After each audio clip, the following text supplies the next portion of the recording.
আজ একটু আমি রাগি আটা আর চালের গুঁড়ো মিশিয়ে পিঠা বানাচ্ছি।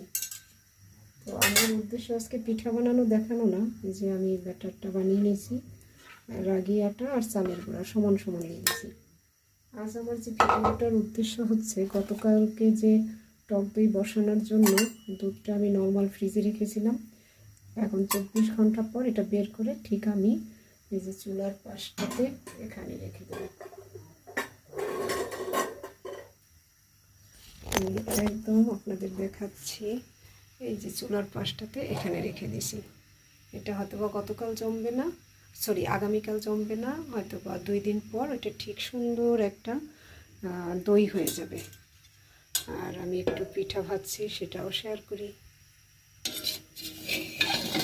এত সুন্দর করে উঠে যাচ্ছে যে আসলে পিঠা যদি এরকম উঠে যায় সুন্দর করে, তাহলে কিন্তু ভাজার একটা আলাদা একটা আনন্দ আছে।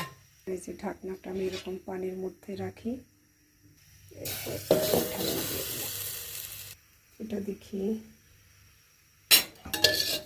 এটা কি সুন্দর ফুলেছে, কি সুন্দর লাগছে পিঠাগুলো দেখতে। আর এটা দিয়ে ভর্তা বানাবো।